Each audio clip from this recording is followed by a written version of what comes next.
Jua-jua, mejua-jua, horas. Nama saya Doroti Pratiwi Siringo-ringo. Saya adalah seorang guru di SMA Negeri 2 Sidikalang. Saya mengajar pelajaran kimia.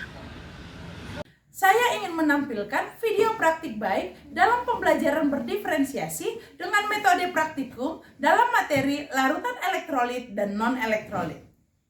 Praktik baik ini bermula karena saya menemukan kurangnya minat belajar siswa dan siswa selalu menganggap kimia adalah salah satu pelajaran yang sangat menakutkan dan membosankan. Sehingga saya berinisiatif mengajak siswa untuk melakukan pembelajaran berdiferensiasi dengan melakukan praktikum.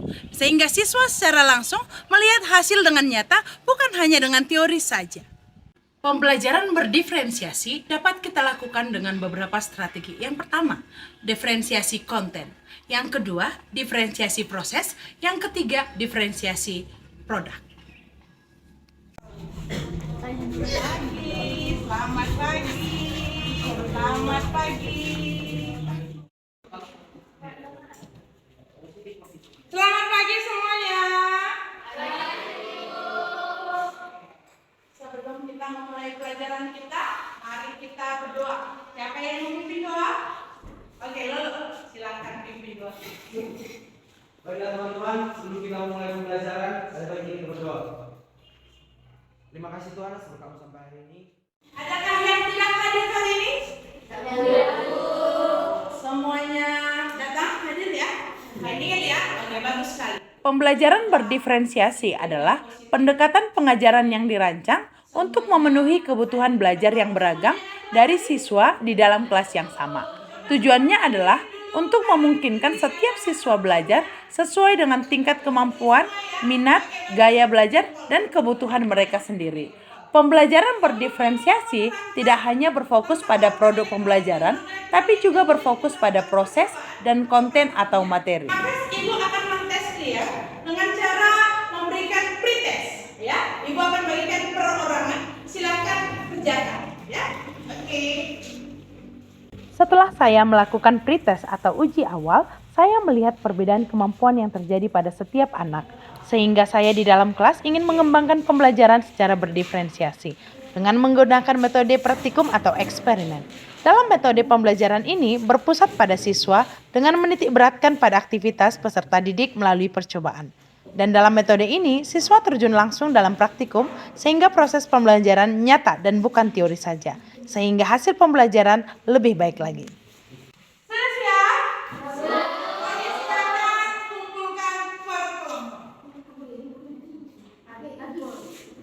Masih ingat pelajaran kita minggu lalu? Masih. Apa pelajaran kita minggu lalu?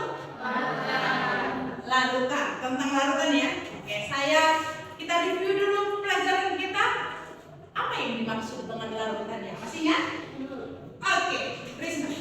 Setelah saya mengumpulkan pretest atau uji awal dan pengamatan tentang minat siswa, saya menemukan tingkat kemampuan anak yang berbeda-beda, sehingga saya mengganti kelompok siswa tersebut.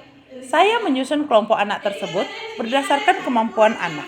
Dan kelompok tersebut dibagi menjadi beberapa kelompok, yaitu kelompok visual, kelompok auditori, dan kelompok kinestetik. Jadi kalau di sini, minggu yang lalu kita sudah belajar tentang larutan yang homogen.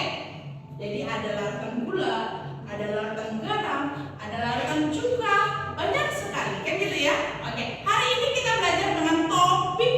Kita kan sekarang ada di lab ya, jadi kita belajar tentang topik larutan elektrolit dan non-elektrolit. Ini dia. Jadi kita hari ini mengadakan praktikum. Sudah lengkap bahannya sama alatnya semuanya?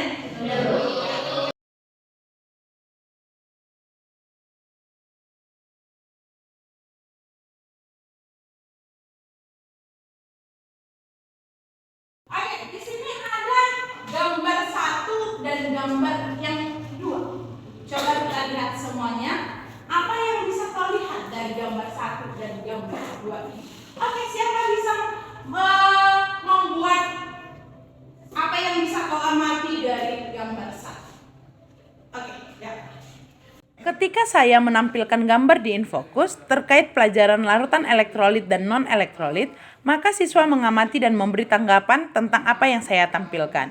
Anak-anak yang lebih mampu berinteraksi melalui media yang saya tampilkan terbukti adalah kelompok visual. Oke, sekarang kita lihat gambar yang kedua. Ya, siapa yang bisa mengamati gambar kedua?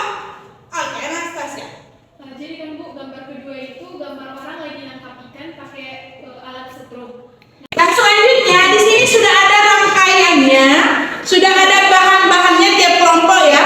Maka di sini Ibu memberikan waktu kalian lihat untuk melakukan yang namanya praktikum. Jadi di sini tujuannya adalah kamu bisa mengidentifikasi yang namanya mana larutan elektrolit, mana larutan non elektrolit, mana elektrolit yang kuat dan mana elektrolit yang lemah.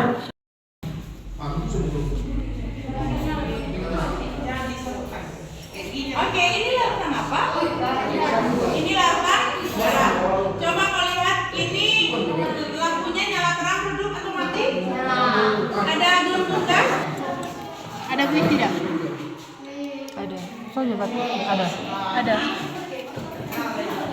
Banyak tidak?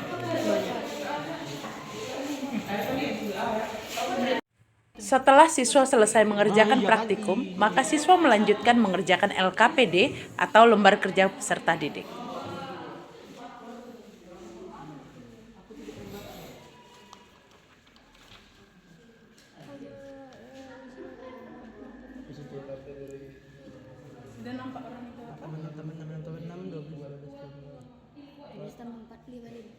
Setelah kita selesai melakukan praktikum, maka kita sudah bisa melihat data. Dari data hasil percobaan, larutan elektrolit itu apa dan larutan non elektrolit itu apa. Oke, saya Ibu mau tanya, siapa yang bisa menyimpulkan, kelompok mana yang bisa menyimpulkan tentang larutan elektrolit dan non elektrolit?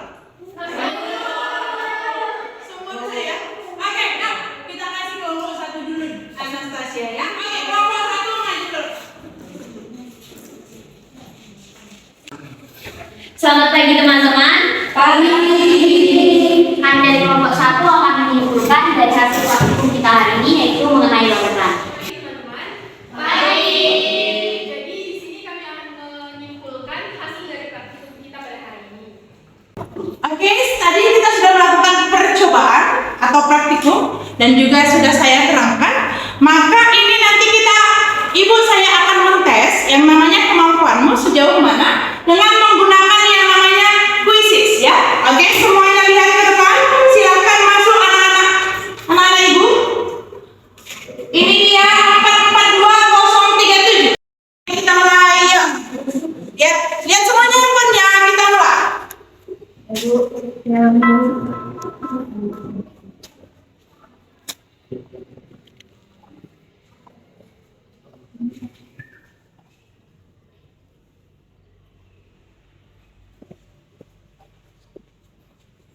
Oke. Kita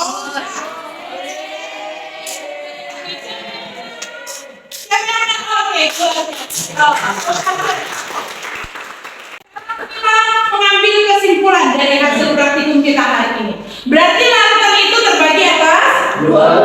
Larutan yang pertama larutan elektrolit, yang kedua larutan elektrolit. Oke, saya mau tanya, kalau dia elektrolit kuat, maka apa yang terjadi ketika kau buat praktikumnya? Yang pertama ciri-cirinya apa? Lampunya menyalakan. Yang kedua banyak gelembung. Oke, kalau dia akan bagikan nanti melalui WA, ini ada tugas kita, saya bagikan nanti linknya. Silakan kerjakan di rumah, kumpulkan langsung ya. Oke, sampai di sini ada yang mau ditanya?